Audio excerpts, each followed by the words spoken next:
Hi, I'm Marty Levinson, the famous Marty Levinson, and welcome to the Greater Chicago Jewish Festival. Excellent. Okay, I got another excellent.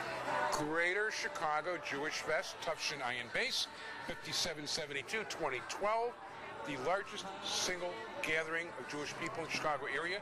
It happens every other year on even numbered years. It happens at St. Paul Woods, and then now it's part of the Forest Preserve. It's put together by a dedicated bunch of volunteers. I don't know this year's attendance, but you know, it can be 30, 35, 40,000 some years. It is a pleasure to introduce you to the chief cook and bottle washer, Michael Lorge. Michael, how you doing? Oh, I'm doing great. Great weather, and great to have you with us. First of all, it's always my pleasure. And I think this is the first year it didn't rain in about the last 5, 6. It's really makes it very different in the planning when you actually have a weather forecast you can depend on. That means that everyone can come out and just enjoy themselves. Yeah. I'm sorry, there's always people walking by. Right. But no, there's definitely, I mean, and I'll bet water sales were real good this year. Water sales were good, but when we saw the weather, we said we're going to hold it at $1 a bottle and let people drink as much as they can so they stay and enjoy the music. Oh, that's nice. It's not a gouge. That's real good. Right. So how was attendance this year? Attendance is up from 2 years ago for sure. Yeah. We know we filled parking lots about 3 times over already, and art sales are brisk like they haven't been in a while, so it's all good. No, I'm very glad to hear that. Very glad to hear that. How many people are on the steering committee, and how many people work together as volunteers to put together the fest? So the core of the steering committee is about 50 people. As we get deep into it, it's about 100. And today, in terms of volunteers and steering committee, we're about 300 people. So that is an immensely strong, large group of people. And the key to it is everyone comes with their real expertise, and that's what makes this a very fine, professional event. The people that put down the electrical grid are Jewish union electricians who volunteer their time. And actually, I met a couple of them because you had to help us, and thank you so much. You had to wire us up so we could recharge our batteries and all that, and thank you. So, and all the way on up to the people who do the marketing and planning, and the people on stage, about 3/4 of them volunteer their time rather than taking an honorarium. I think that's terrific. Let me ask you, because you're one of the people that actually gets up on stage. You're part of Cole Sassona. We did have Jamie Hirsch, Sonny's daughter, filming you guys today. Right. Whatchamacallit? Oh, great.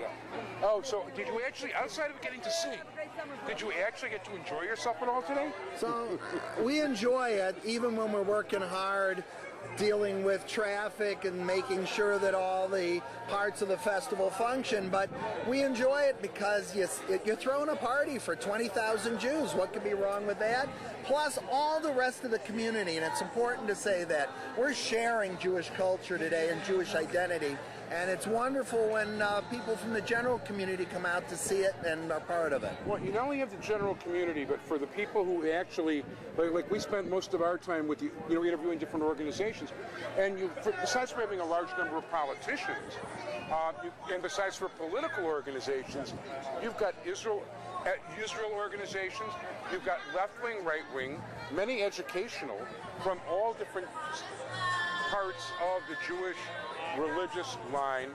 Matter of fact, when I was telling somebody that I wasn't doing a certain kind of religious interview today, he said, "We're not religious," and I said, "That's the problem." Look, I wasn't trying to pick on her. When we started the festival, we decided early on that it should be one organization just for the purpose of producing the festival. Therefore, if you're one end of the political spectrum or one end of the religious spectrum, you can't say, oh, those are the other guys. Today is everyone, and this organization does one thing, and that's produce this festival for everyone and with everyone. Yeah, you got the highway riders right next door just about to somebody who's trying to put the filling on everybody. Why not?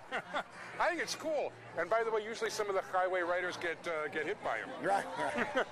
But you know what? It's that's the thing I like. And by the way, everybody's here in a very peaceful way. You don't really see arguments. nobody's crossing the road. The left-wing guys aren't, and the right-wing guys aren't crossing the street to argue with each other. They're just concentrating on getting their own message out. There's a good, peaceful atmosphere. By the way, I also want to commend you because there's a kosher food fest, and I mean it's really kosher, not like the way some people are going to have like kosher, okay, yeah, we'll get the rabbi to bless it and it'll be kosher. No, we're talking about stuff that's actually certified kosher from real kosher restaurants and real kosher caterers, things that are carefully thought about. As a matter of fact, without mentioning the guy's name, I remember a guy who wanted to have it in our neighborhood, and we met with you guys, and the guy absolutely shocked me when he insisted that every single restaurant in his area, kosher or not kosher, needed to be in there. That's where he lost me. We're still friends, but I wasn't going to support that. I think it's a great thing. The idea is to showcase Chicago, Jewish Chicago, whether it's a performer on the stage or an artist or one of the restaurants. And we felt, aside from making it comfortable for everyone, it was also a way to say, hey, these are the kosher vendors and restaurants that are in our community. Support them, taste it, enjoy the day with them. I agree. I want to tell you, even if everything isn't quite equal on the shelf, if there's two products on the shelf, and I see one of them, and it's basically the same stuff, and one of them's got like a kosher symbol, one of them doesn't. The fact that they went and got a kosher symbol and they hired, like our rabbis and our people, and they felt it was important enough for them, even if it's a couple pennies more, I'm spending the money for it. Well, anything that helps us reach out and makes us part of the general community is important too. We got to look outwards as well as inwards. That's what. No, it's very important to be part of the general community, and anybody who knows my show is that I'll let anybody do a hi, I'm Marty Levinson, regardless of their race, creed, color, religion, or sex, there you go, or sexual orientation. So anyway, you probably have 14,000 other things to do in the next hour and a half. Yeah, we still got 2 hours to go and lots of people coming. No, enjoy, and you know what? It's starting to cool down, so I'm going to get you in a very large late crowd. Yeah, we expected that, so we're hoping that it'll come through. Well, enjoy, and by the way, we're expecting a congressman and a late congressional candidate. Not that he passed away, but Brad Schneider and Jan Schakowsky. Jan's here. We introduced her on the stage already. Oh, cool. So she's already here. She's here. I'll go looking for her. Great. Okay, Michael, thank you very much. Thanks and thank always. you for everything. And we look forward to seeing and hearing from you in the meantime. And in 2 years, God willing, we hope to be back. Great. All the best. Take care. Thanks.